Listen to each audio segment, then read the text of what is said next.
Alors Fabrice, pour aller plus loin, effectivement, ce cartel de la censure va essayer de démanteler ces fameux GAFAM qui nous ont caché certaines choses. Quelles vont être les conséquences très opérationnelles sur le marché de l'information américaine ?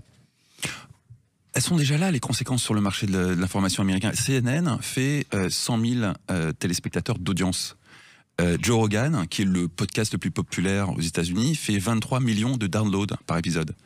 Donc c'est fini, le match est plié. MSNBC, je crois que leur audience pour leur émission d'Access Prime Time, c'est de l'ordre de 80 000.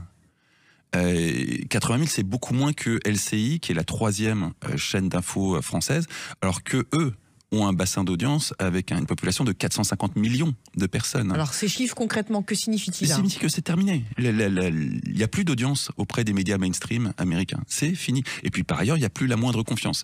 Les États-Unis sont le pays dans lequel on a le moins confiance envers les journalistes et les médias. Il y a une personne sur 5, 25% de la population, qui croit que ce qui est dit par les médias est une réalité et reflète les faits. Donc où va-t-on chercher l'information demain? Eh ben, on va la chercher un peu partout, et puis on fait ce qui était le travail des journalistes hier, c'est-à-dire croiser l'information, la vérifier, s'assurer qu'elle est exacte, qu'elles proviennent d'un hurluberlu sur les réseaux sociaux ou qu'elles proviennent d'un média qui, hier encore, était très sérieux parce que plus personne ne vérifie quoi que ce soit.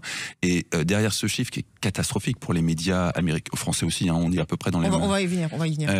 Derrière ce chiffre qui est catastrophique sur la crédibilité des médias américains, il y a une réalité qui est que les médias américains, effectivement, véhiculent une quantité de fake news absolument phénoménal. Donc le citoyen, vous dites, va faire le travail d'investigation justement en croisant plusieurs informations. C'est déjà en place en fait. C'est quelque chose qu'on ne regarde pas en face, mais c'est déjà en place. Quand on a une personne sur 4 seulement qui croit ce qui est écrit dans les médias, la réalité c'est que vous avez 3 personnes sur 4 qui sont déjà passées à un autre mode de consommation de l'information. Alors où va-t-on sourcer justement la vérité de l'information ?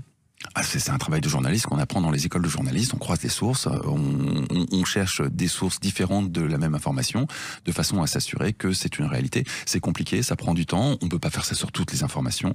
Donc à défaut de le faire, il faut essayer de trouver des gens qui relaient des informations, qui eux-mêmes font ce travail préalablement, ce qu'on appelle des influenceurs ou des journalistes. C'est exactement la même chose de nos jours. Et puis, il y en a qui sont dignes de confiance. Hein. Tous les influenceurs ne sont pas des escrocs.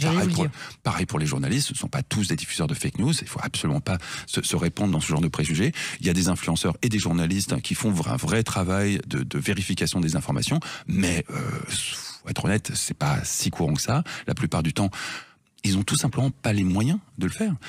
C'est même pas une volonté délibérée de désinformer, ce qui peut être le cas parfois, mais la plupart du temps, c'est vraiment juste des conditions de travail qui font qu'ils ne peuvent pas vérifier l'information.